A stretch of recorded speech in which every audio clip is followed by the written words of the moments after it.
No, that's too late. Several years ago, when a vice president of Dell Corporation was asked why Dell chose Austin area for their corporate headquarters, he said, because this is where Michael's dorm room was. You know, he started Dell Computer in his dorm room. Well, I was thinking about that, and I thought that might be an appropriate reason to say why I'm at Austin grad. Because I've lived in Austin for all these years, and it's where Austin grad is. But there's more to it than that. I had a friend who'd gone to Austin grad, and I respected her for her wisdom and her knowledge and her discernment, and I knew that much of that came, because she had told me it did, came from her experience at Austin grad. I'd also been in Bible classes that Dr. Peterson had taught, and I had audited a class that Dr. McNichol taught, and so I knew that the quality of education that I wanted was here. So in the fall of 2005, I began in the master's program at Austin grad. I wondered at the time if I was crazy to do that. It had been 35 years since I'd graduated from college, and so I wondered about what sort of insanity caused that. I continue to wonder about that about this time every semester. Somebody said to me today, what were you thinking when you agreed to come here today? It's almost the end of the semester. But I did agree to come here today, and I was asked to tell you a little bit about myself. I've been married for almost 36 years to Bill Agnell, who's sitting right down there, who didn't know that this was an option for him until Dr. Reed told him it was. He has very graciously supported me, both financially and emotionally, in going to school, as well as in the ministries that I'm involved in, and I want to thank him for that publicly.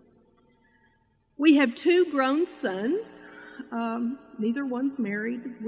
You have candidates. You're looking. And for 20, You're just looking for somebody to pay for college. We're wanting some that are out. I have been blessed for 22 years, more than 22 years, to worship and serve at Westover Hills Church of Christ. I grew up in Plainview, Texas. Those of you that are not familiar with Plainview, let me just say that the name is very descriptive. You can stand there and see all the way to the Canadian border.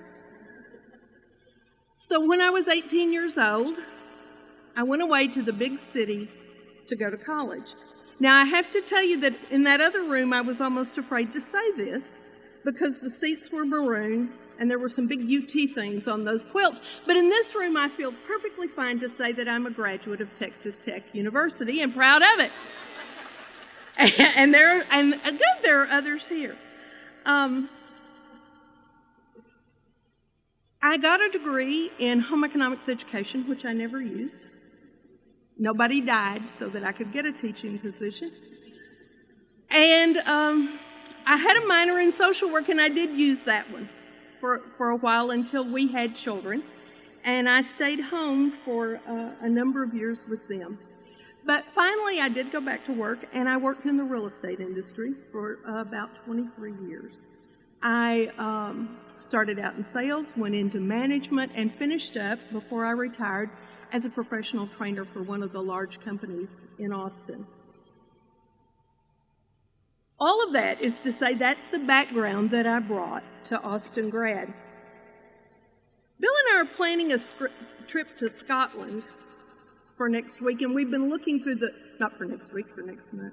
We've been looking through the travel books, and have you ever noticed how they always talk about hidden gems of places that you want to go? It will be a hotel that's just, it's so cheap you can hardly stand it, and it's a 5-star hotel.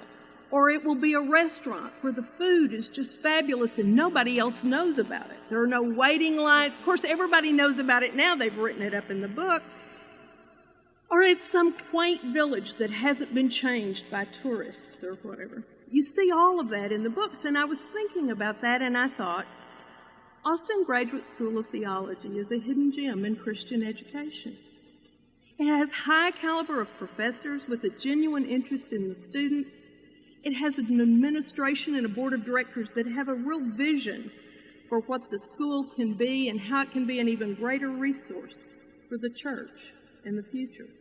It has a wonderful staff that's helpful and friendly, and it has a great family atmosphere when you're there. It's hard to imagine right now in the midst of the semester, but over the summer I will miss. I will come back in the fall, and after a while I will think, okay, it's a long time till May. But I love going to school there. I love the people I meet there. I love the diversity of this school. I came to Austin Grad with no career expectations at all. I was retired and I didn't want another job, and I still don't. What I expected was a greater Bible knowledge, and I received that.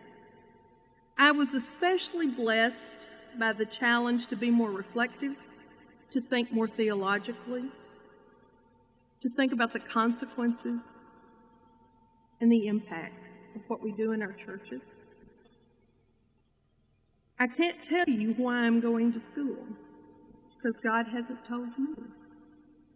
But I do know that whatever He sets before me to do, I will be better equipped to do it, because I've been at Austin Grad. By the time I get through, I will have been there 3 years. I'm a slow learner. I do serve now in several ministries, and I know that it's made a difference in those. Some of you here may know what I do with Come Before Winter. I serve on the board of directors. I serve as part of their leadership team. I serve in those renewals. Come Before Winter is a ministry that goes around the world teaching and speaking and working with and encouraging women, missionary women in churches around the world.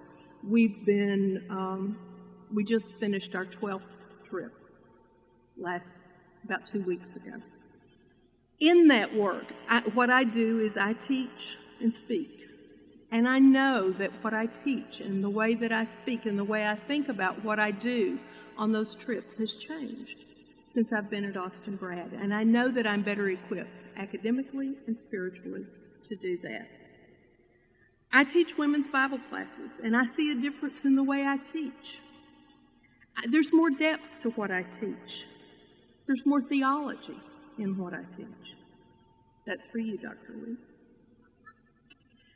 I coordinate women's ministry at Westover Hills, and that's a pretty big job. We're a big and active church. But because of my time at Austin Grad, I'm taking a more long-range perspective on what we do, how we can be more effective in the church, how we can lead women to greater spiritual depth. I mentor young women, and I am really encouraging them to come to Austin Grad, not for a degree, most of them are not interested in that, but to come and audit classes, to get a different perspective on how you look at the Bible, to get a different perspective on how you look at ministry and service. I am convinced that there is a great deal that can be changed for the better in our churches when we think more theologically about what we're doing and how we do it. And I believe that that is possible for everyone to benefit from that simply by coming and sitting through some classes, auditing classes. I'm telling them, you don't have to do the assignments. Just come and listen. There are great opportunities. We're blessed with people who are gifted in passing on what they know and what they have learned through years of experience. And I'm certainly encouraging people to do that. I believe they will benefit in their personal study of the Word as well as in their spiritual formation. I think all of our churches are blessed by a clearer understanding of Scripture and theology as well as our heritage. I know that those of you that are here are faithful supporters of Austin Grad, and I want to thank you because your commitment and dedication to this school has blessed me and countless other people. Thank you for being here and for supporting this school. Good morning to all of you. And I'm thankful and blessed to be here this morning. I was listening to Dr. Peterson's presentation, and he said, turn to Romans chapter 14. And I took the Bible from the back of the pew, and I was having trouble following along with him. And I was reminded that I'm not using the Nestle's text. And so thank you, Dr. Peterson, for Greek. Thank you for your translation and your presentation. Today, I would like to say to you that to be at Austin Grad is a blessing. My name is Reggie Arline, as was already said, and I'm a BA student at the Austin Graduate School of Theology. I'm a senior, in fact. But I need to say a word about that. There's this kind of phrase that young people would say when they talk about their age. They would say that I'm going on. Most of you are grandparents and parents. You understand what I'm saying. They don't actually give their age. They always talk about this going on. They can be 15 years, 11 months, and 29 days, but they'll say, I'm going on. And so I say to you this morning, I'm going on to graduate school because I have 2 more classes left in the BA program. I am blessed to be married to Tisha Arline of 13 years, and we share in the blessing of 3 children, Aisha, Yansen, and Mia. At the beginning of my ministry here in Austin, I was challenged. I was challenged because, like most of you, when God calls you to do something, there's usually this activity that you're engaged in that occupies your time and that in many ways create an economic opportunity for you. And I was in the business world, and it was quite difficult for me to give myself to God like I needed to, but I heard the Lord's voice call me to come closer to Him. And I accepted the challenge to ministry 10 years ago. And at that point, I considered myself blessed because there was a lot of things that were going on that I could not explain. I served in my church for, at that time, over 10, 15 years. And being in public ministry brought forth a special blessing for me, especially the pulpit ministry. From that point, I was honored by becoming the assistant pastor of our church, a local church here in town, Mount Zion Baptist Church, with a membership over 2,000 members. Now, what's ironic for me is that the idea that I was very young in ministry, I didn't think that anything would start to pick up for me until my later years, wanting to hold on to the business community. Little did I know, God had something else planned for me. And in that particular position, God blessed me to be touched by many lives and to serve His people. I was asked to be the director of marriage ministry of our church, and I watched that ministry, the Lord grow that ministry to a level to where it was, I had not expected to grow.